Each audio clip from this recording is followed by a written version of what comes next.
ആകാശവാണി.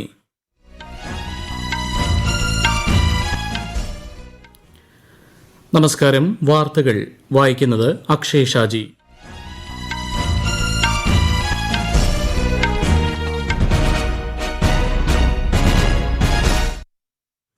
പ്രധാന വാർത്തകൾ. 17ാം ലോക്സഭയുടെ അവസാന സമ്മേളനത്തെ അഭിസംബോധന ചെയ്ത് പ്രധാനമന്ത്രി നരേന്ദ്രമോദി. പരിഷ്കരണം, പ്രവർത്തനം, വികസനം എന്നിവയിലൂടെ രാജ്യത്തെ കൂടുതൽ ശക്തമാക്കാൻ സാധിച്ചുവെന്ന് പ്രധാനമന്ത്രി. രാജ്യത്തിന്റെ സമഗ്ര വികസനത്തിൽ ഗോത്രവിഭാഗത്തിന്റെ പങ്ക് ഒഴിച്ചുകൂടാനാവാത്തതെന്ന് രാഷ്ട്രപതി ദ്രൌപദി മുർമു. വരുന്ന ലോക്സഭാ തെരഞ്ഞെടുപ്പിന് മുൻപ് പൌരത്വ ഭേദഗതി നിയമം നടപ്പാക്കുമെന്ന് കേന്ദ്ര ആഭ്യന്തരമന്ത്രി അമിത്ഷാ. ഫലപ്രദമായ നയരൂപീകരണത്തിലൂടെ ഇന്ത്യൻ സമ്പദ് വ്യവസ്ഥയെ പുരോഗതിയുടെ പാതയിൽ തിരിച്ചെത്തിക്കാൻ കഴിഞ്ഞുവെന്ന് കേന്ദ്ര ധനമന്ത്രി നിർമ്മല സീതാരാമൻ. റോസ്ഗാർ മേളയുടെ 12ാം ഘട്ടം മറ്റന്നാൾ നടക്കും. തിരുവനന്തപുരത്ത് കേന്ദ്ര സഹമന്ത്രി വി മുരളീധരൻ നിയമന ഉത്തരവുകൾ കൈമാറും. അണ്ടർ 19 പുരുഷ ലോകകപ്പ് ക്രിക്കറ്റ് ഫൈനലിൽ ഇന്ത്യ നാളെ ഓസ്ട്രേലിയയെ നേരിടും. വാർത്തകൾ വിശദമായി. ഭാവി ഇന്ത്യയെ കൂടുതൽ ശക്തമാക്കുന്നതിനായി നിരവധി ചരിത്രപരമായ പരിഷ്കാരങ്ങളാണ് കഴിഞ്ഞ 5 വർഷത്തിനിടയിൽ നടന്നതെന്ന് പ്രധാനമന്ത്രി നരേന്ദ്രമോദി. 17ാമത് ലോക്സഭയുടെ അവസാനത്തെ സമ്മേളനത്തിൽ സംസാരിക്കുകയായിരുന്നു അദ്ദേഹം. ജമ്മു കശ്മീരിന്റെ പ്രത്യേക പദവി റദ്ദാക്കൽ, മുത്തലാഖ് നിരോധനം, വനിതാ സംവരണ ബില്ല് എന്നിവ നിലവിലെ ലോക്സഭയുടെ നേട്ടങ്ങളാണ്. പരിഷ്കരണം, പ്രവർത്തനം, വികസനം എന്നീ വ്യത്യസ്ത ഘട്ടങ്ങളിലൂടെ ഒരേ സമയം സഞ്ചരിക്കാൻ കഴിഞ്ഞുവെന്നതാണ് ഈ ലോക്സഭയുടെ പ്രത്യേകത. പുതിയ പാർലമെന്റ് മന്ദിരം നിർമ്മിക്കാനായതിലുൾപ്പെടെ ലോക്സഭാ സ്പീക്കർ ശ്രീ ഓം ബിർളയ്ക്ക് പ്രധാനമന്ത്രി നന്ദി രേഖപ്പെടുത്തി. लोकसभा के चाहे 17वीं हो, 16वीं हो, 15वीं हो, संसद का नया भवन होना चाहिए। इसकी चर्चा सबने की, सामूहिक रूप से की, एक स्वर से की, लेकिन निर्णय नहीं होता था।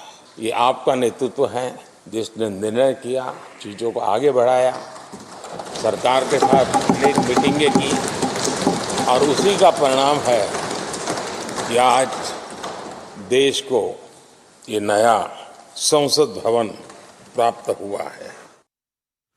17ാമത് ലോക്സഭയിലെ അംഗങ്ങളുടെ സഹകരണത്തിന് ശ്രീ ഓം ബിർളയും ലോക്സഭയിൽ നന്ദി അറിയിച്ചു. കർഷകരും യുവാക്കളും സ്ത്രീകളും പാവപ്പെട്ടവരും വികസിത ഇന്ത്യയുടെ നെടുംതൂണുകളാണെന്നും അവരെ ശാക്തീകരിക്കാൻ സർക്കാർ പ്രതിജ്ഞാബദ്ധമാണെന്നും പ്രധാനമന്ത്രി നരേന്ദ്രമോദി. വികസിത് ഭാരത് വികസിത് ഗുജറാത്ത് പരിപാടിയെ അഭിസംബോധന ചെയ്ത് സംസാരിക്കുകയായിരുന്നു അദ്ദേഹം. ഗുജറാത്തിൽ നിർമ്മിക്കുന്ന 1.3 ലക്ഷത്തിലധികം വീടുകളുടെ തറക്കല്ലിടലും പ്രധാനമന്ത്രി നിർവഹിച്ചു. പ്രധാനമന്ത്രി നരേന്ദ്രമോദി നാളെ മധ്യപ്രദേശ് സന്ദർശിക്കും. ഛബുവയിൽ 7300 കോടി രൂപയുടെ നിരവധി വികസന പദ്ധതികളുടെ സമർപ്പണവും തറക്കല്ലിടലും അദ്ദേഹം നിർവഹിക്കും. 2 ലക്ഷത്തോളം സ്ത്രീകൾക്ക് ആഹാർ അനുദാൻ പദ്ധതിയുടെ പ്രതിമാസ ഗഡു പ്രധാനമന്ത്രി വിതരണം ചെയ്യും. മധ്യപ്രദേശിലെ പ്രത്യേക പിന്നാക്ക ഗോത്ര വിഭാഗങ്ങളിലെ സ്ത്രീകൾക്ക് പോഷക സമൃദ്ധമായ ഭക്ഷണത്തിനായി പ്രതിമാസം 1500 രൂപ നൽകുന്നതാണ് പദ്ധതി. കൂടാതെ സ്വാമിത്വ പദ്ധതിയുടെ ഗുണഭോക്താക്കൾക്ക് 1.75 ലക്ഷം രേഖകൾ വിതരണം ചെയ്യും. പ്രധാനമന്ത്രി ആദർശ് ഗ്രാം യോജനയ്ക്ക് കീഴിൽ 559 ഗ്രാമങ്ങൾക്കായി 56 കോടി രൂപയും പ്രധാനമന്ത്രി കൈമാറും. പ്രധാനമന്ത്രി നരേന്ദ്രമോദിയുടെ UAE സന്ദർശനത്തിന് ചൊവ്വാഴ്ച തുടക്കമാകും. സന്ദർശനത്തിൽ UAE president Sheikh Mohammed bin Zayed Al നഹ്യാനുമായി പ്രധാനമന്ത്രി കൂടിക്കാഴ്ച നടത്തും.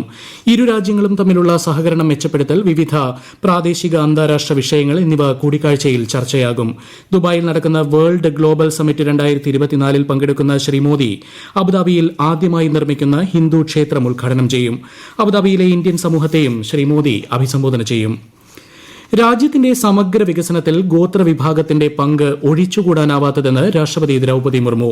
ന്യൂഡൽഹിയിൽ നടക്കുന്ന വാർഷിക ഗോത്ര സമ്മേളനമായ ആദി മഹോത്സവം 2024 ഉദ്ഘാടന ചടങ്ങിൽ സംസാരിക്കുകയായിരുന്നു രാഷ്ട്രപതി. വിശദാംശങ്ങളിലേക്ക്. ഗോത്ര പൈതൃകത്തിന്റെയും സംസ്കാരത്തിന്റെയും സംഗമമാണ് ആദി മഹോത്സവമെന്ന് രാഷ്ട്രപതി ദ്രൗപദി മുർമു പറഞ്ഞു. ഗോത്രഭാഷകൾ, അവരുടെ ഭക്ഷ്യവിഭവങ്ങൾ, പരമ്പരാഗത കലാരൂപങ്ങൾ, കരകൗശല ഉൽപ്പന്നങ്ങൾ എന്നിവ രാജ്യത്തിന്റെ സമ്പന്നമായ പൈതൃകത്തെയാണ് ചൂണ്ടിക്കാണിക്കുന്നത്. 1000-ഓളം കരകൗശല വിദഗ്ധരാണ് മേളയിൽ പങ്കെടുക്കുന്നതെന്നും രാജ്യത്തിന് ഇത് അഭിമാന നിമിഷമാണെന്നും ശ്രീമതി ദ്രൗപദി മുർമു വ്യക്തമാക്കി. രാജ്യത്തെ പാവപ്പെട്ടവരുടെ ഉന്നമനത്തിനും സുസ്ഥിര വികസനത്തിനും സാങ്കേതികവിദ്യ പരമാവധി പ്രയോജനപ്പെടുത്തണം. നൂറ്റാണ്ടുകളായി ഗോത്രവിഭാഗങ്ങൾ പ്രകൃതിയുമായി ഇഴകിച്ചേർന്ന് ജീവിക്കുന്നവരാണെന്നും പ്രകൃതിയുമായി ഇവർക്കുള്ള ബന്ധം വേർപിരിക്കാനാകാത്തതാണെന്നും രാഷ്ട്രപതി പറഞ്ഞു. News desk, Akashvani. വരുന്ന ലോക്സഭാ തെരഞ്ഞെടുപ്പിന് മുൻപ് പൌരത്വ ഭേദഗതി നിയമം വിജ്ഞാപനം ചെയ്ത് നടപ്പാക്കുമെന്ന് കേന്ദ്ര ആഭ്യന്തരമന്ത്രി അമിത്ഷാ. ഈ നിയമം പൌരത്വം നൽകാനുള്ളതാണെന്നും ആരുടെയും പൌരത്വം എടുത്തുകളയുകയില്ലെന്നും അമിത്ഷാ വ്യക്തമാക്കി. ET Now global business summit 2024 സംസാരിക്കുകയായിരുന്നു അദ്ദേഹം. 2019 ഡിസംബറിലാണ് പൌരത്വ ഭേദഗതി നിയമം പാർലമെന്റ് പാസാക്കിയത്. നിരന്തരമായ പരിശ്രമത്തിലൂടെയും ഫലപ്രദമായ നയരൂപീകരണത്തിലൂടെയുമാണ് ഇന്ത്യൻ സമ്പദ് വ്യവസ്ഥയെ പുരോഗതിയുടെ പാതയിൽ തിരിച്ചെത്തിച്ചതെന്ന് കേന്ദ്രമന്ത്രി നിർമ്മല സീതാരാമൻ. രാജ്യസഭയിൽ ധവളപത്രത്തിന്മേലുള്ള ചർച്ചയ്ക്ക് മറുപടി പറയുകയായിരുന്നു കേന്ദ്ര ധനമന്ത്രി. UPA സർക്കാരിന്റെ കാലത്ത് 18 ലക്ഷം കോടി രൂപയുടെ വിവിധ പദ്ധതികളാണ് നിർത്തിവച്ചത്. കഴിഞ്ഞ വർഷങ്ങളിലായി 17 ലക്ഷം കോടി രൂപയുടെ 348ഓളം മുടങ്ങിക്കിടന്ന പദ്ധതികളാണ് കേന്ദ്ര സർക്കാർ പുനരുജ്ജീവിപ്പിച്ചത്. വാജ്പേയി സർക്കാരിന്റെ കാലഘട്ടത്തിൽ വിലക്കയറ്റം 4% UPA സർക്കാരിന്റെ കാലത്ത് 8%-ലധികമായി വർദ്ധിച്ചുവെന്നും ശ്രീമതി നിർമ്മല സീതാരാമൻ വ്യക്തമാക്കി. ഈ വാർത്തകൾ ആകാശവാണിയിൽ നിന്ന്. കേന്ദ്ര സർക്കാരിന്റെ വിവിധ വകുപ്പുകളിലും സ്ഥാപനങ്ങളിലും നിയമനം നൽകുന്നതിന് ആവിഷ്കരിച്ച റോസ്ഗർ മേളയുടെ 12ാം ഘട്ടം മറ്റന്നാൾ നടക്കും. രാജ്യത്തിന്റെ വിവിധ ഭാഗങ്ങളിൽ നിന്നുള്ള ഉദ്യോഗാർത്ഥികളുമായി പ്രധാനമന്ത്രി നരേന്ദ്രമോദി വിർച്വലായി സംവദിക്കും. തിരുവനന്തപുരം പള്ളിപ്പുറം CRPF ആസ്ഥാനത്ത് സംഘടിപ്പിക്കുന്ന പരിപാടിയിൽ കേന്ദ്ര സഹമന്ത്രി വി മുരളീധരൻ നിയമന ഉത്തരവുകൾ കൈമാറും. ഗുവാഹത്തിയിൽ ഈ മാസം 19 ആരംഭിക്കുന്ന ഖേലോ ഇന്ത്യ യൂണിവേഴ്സിറ്റി ഗെയിംസ് പ്രധാനമന്ത്രി നരേന്ദ്രമോദി ഓൺലൈനായി ഉദ്ഘാടനം ചെയ്യും. 20 കായിക ഇനങ്ങളിലായി 4500ഓളം താരങ്ങൾ പങ്കെടുക്കുന്ന മേളയിൽ 200-ലധികം സർവകലാശാലകളുടെ പ്രാതിനിധ്യം ഉണ്ടാകും. ഈ മാസം 29-ന് കായികമേള സമാപിക്കും.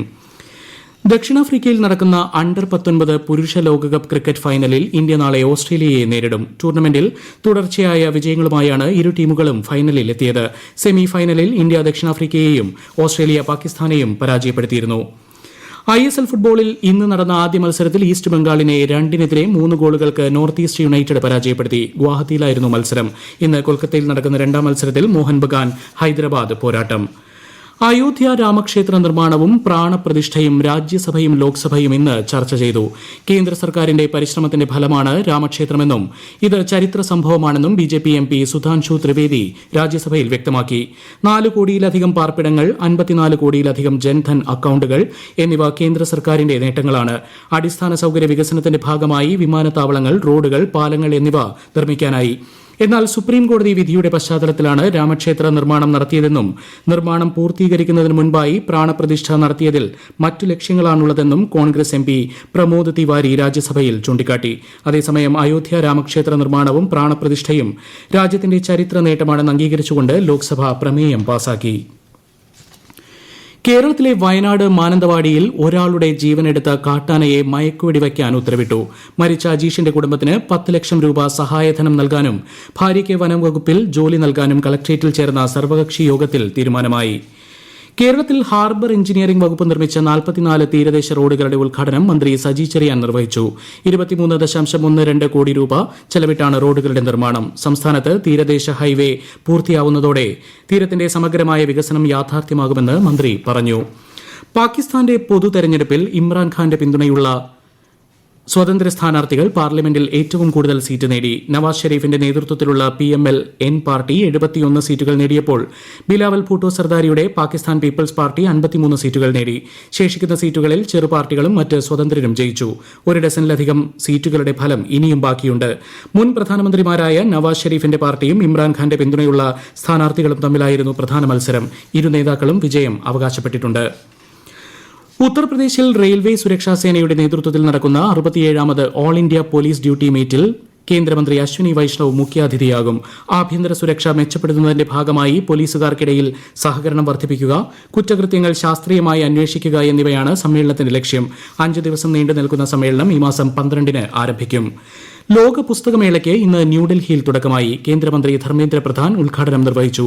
കുട്ടികൾക്കും കൌമാരക്കാർക്കുമുള്ള ദേശീയ ഡിജിറ്റൽ ലൈബ്രറിയും ഉദ്ഘാടനം ചെയ്തു. ഈ മാസം 18 വരെ പുസ്തകമേള തുടരും. ഡൽഹിയിൽ നടക്കുന്ന ലോക പുസ്തകമേളയിൽ പബ്ലിക്കേഷൻ ഡിവിഷൻ സ്റ്റാൾ വാർത്താവിനിമയ പ്രക്ഷേപണ സെക്രട്ടറി സഞ്ജയ് ജാജു ഉദ്ഘാടനം ചെയ്തു. ഡിവിഷന്റെ ഏറ്റവും പുതിയ പ്രസിദ്ധീകരണങ്ങളായ India year book 2024, career calling എന്നിവയും പുറത്തിറക്കി.